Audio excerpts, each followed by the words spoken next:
Nous allons appliquer le principe fondamental de la dynamique à un exemple simple, mais qui va déjà nous montrer qu'il faut être extrêmement rigoureux pour mener à bien ce genre de calcul.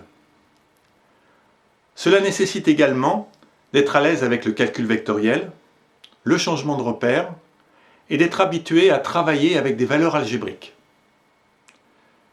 Je fournirai durant cette vidéo quelques explications à ce sujet. On va s'intéresser tout simplement au déplacement d'un solide sur un plan incliné. Ce déplacement peut se produire par glissement, pour une valeur minimum de alpha, ou par roulement sans glissement, tant que l'angle alpha ne dépasse pas une certaine valeur. On va donc faire une étude comparative du mouvement de ces deux solides, en considérant qu'ils ont la même masse, et que le cylindre peut être creux ou plein, autrement dit avoir un moment d'inertie compris entre 1/2 de mr2 et mr2. Le solide en translation est soumis à son poids P et à une réaction R du plan incliné, qu'on va construire à partir de la projection de P sur la perpendiculaire au plan incliné. On en déduit alors la projection de la réaction dans cette direction, qui est opposée à celle du poids, puisque le solide n'est pas en mouvement dans cette direction. On peut alors tracer une droite perpendiculaire donnant l'extrémité de la réaction. Celle-ci se situe de ce côté parce que la réaction s'oppose au déplacement et ne peut dépasser la verticale, sans quoi la masse remonterait la pente. Comme le solide glisse, on sait que R est sur le cône de frottement. On peut donc mettre en place l'angle φ. En appliquant le principe fondamental de la dynamique sous forme de graphique, on en déduit la direction de m gamma et on constate qu'elle est bien parallèle au plan incliné. Si on applique le principe de D'Alembert, la force d'inertie moins m gamma s'applique au centre de gravité du solide, tout comme son poids. Autrement dit, la réaction R passe également par le centre de gravité du solide. Puisque le solide ne tourne pas, donc somme des moments est égale à 0. On voit déjà que la construction graphique est assez délicate, notamment pour construire R. Il est toujours intéressant de vérifier ces calculs. Ici, la construction de m gamma est cohérente, ce qui me rassure sur la justesse de la construction de la réaction R. On applique donc le principe fondamental de la dynamique sous forme vectorielle. Le mouvement de la masse est régi par deux forces, P et R. Afin de définir les relations scalaires, je trace un premier repère IJ, horizontal et vertical. Puis je définis un repère I1J1 par une rotation d'un angle alpha. Dans les équations, alpha sera toujours pris en valeur absolue, donc positive. On peut écrire dans ces repères les différents vecteurs, comme G, qui nous sera nécessaire pour exploiter le poids P, puisque P égale mg. G n'est porté que par J, et s'écrit donc G égale GJ. G étant une valeur algébrique qui, suivant le repère qu'on vient de choisir, est négatif et vaut moins 9,81 mètres par seconde au carré. On a vu que gamma est parallèle au plan incliné. Ce serait physiquement, d'ailleurs, difficile autrement. On peut donc écrire que gamma est égal à gamma I1. À ce stade, on ne sait pas si gamma est positif ou négatif. Bon, même si on sait que le solide va descendre, donc gamma doit être positif. Mais on gardera cette remarque au moment où on vérifiera la cohérence de la formule finale. Pour définir R, on va mettre en place un vecteur unitaire U, faisant un angle φ avec J1, donc φ plus π sur 2 avec I1. On peut alors écrire R dans le repère I1, J1. Je vais de I1 à U par un angle positif, ce qui explique que les arguments de sinus et cosinus sont positifs. Après calcul, je simplifie et je vérifie sur le schéma que la projection de R sur I1 est bien négative et positive sur J1. Elle est également cohérente puisque sinus phi est très inférieur à cosinus phi. Même raisonnement pour G, en notant que J fait un angle de plus π sur 2 plus alpha par rapport à I1. Je vérifie que c'est bien cohérent. Mais attention à ne pas oublier que G est négatif. Je peux alors continuer mon calcul dans le repère I1J1 et trouver les deux équations scalaires en remplaçant P par Mg. En éliminant R entre les deux équations, je trouve la valeur algébrique de l'accélération gamma que je peux écrire sous forme plus exploitable. Il faut également se souvenir que tangente phi est égal au coefficient de frottement petit f. G étant négatif, la parenthèse doit être négative pour que gamma soit positif. Sinon la masse remonte la pente.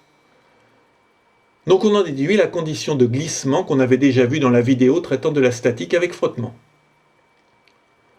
On vérifie que la formule est bien homogène et qu'elle est cohérente pour alpha supérieur à phi. Dans le cas contraire, gamma égale 0. Si vous avez l'habitude de travailler avec le module des vecteurs, vous devez trouver alors cette formule. Intéressons-nous maintenant au cylindre roulant sans glisser sur un plan incliné. On retrouve la même construction graphique que précédemment, avec comme différence l'angle β que fait R avec J1. Cet angle est inconnu et est inférieur à l'angle de frottement φ puisque le solide roule sans glisser. Et il est positif, sans quoi R ne créerait pas un moment permettant de faire tourner le cylindre dans le bon sens.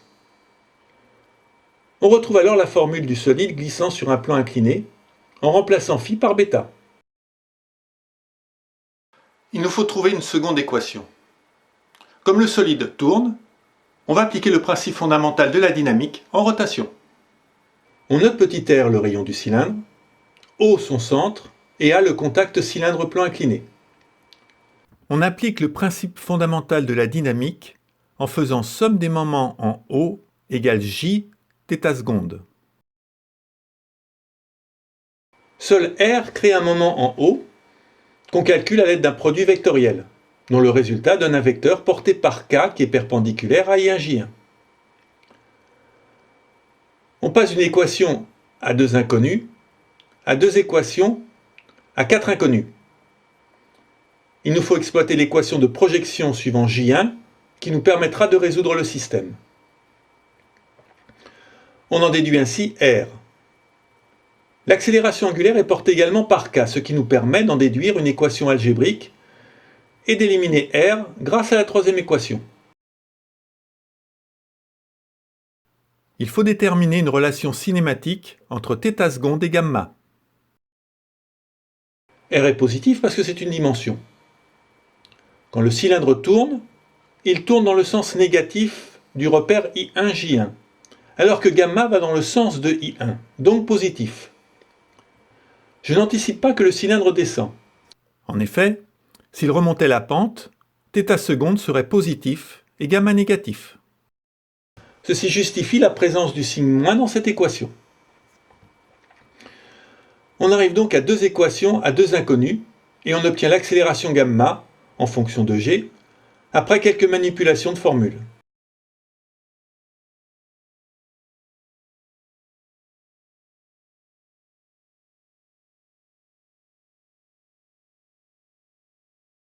Pour avoir accès à la valeur de l'angle β, il faut reprendre les deux autres formules incluant la réaction R. Et on obtient, en éliminant gamma et la réaction R, la valeur de β. Et on en déduit la condition de non-glissement.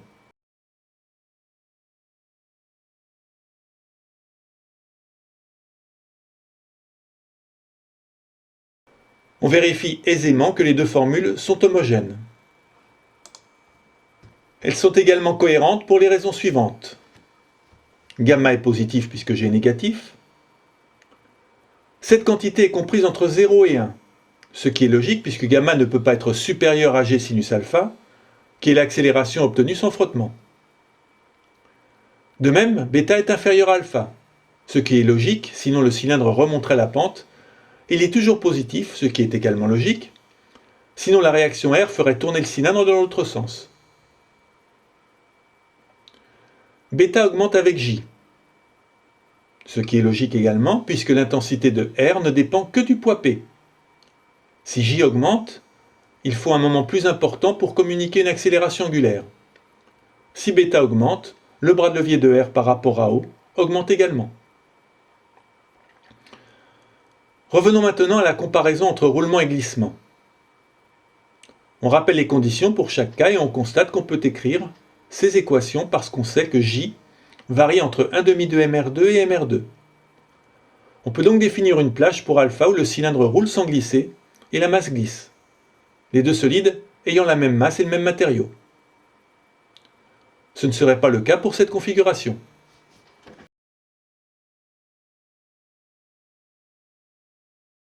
Cet exemple nous a permis d'appliquer le principe fondamental de la dynamique en rotation et en translation. On a vu que c'était un exercice délicat. Il faut être extrêmement rigoureux si on veut arriver au bout du calcul. On reprendra cet exercice en appliquant le théorème de l'énergie cinétique. Et là, on verra que c'est beaucoup plus simple.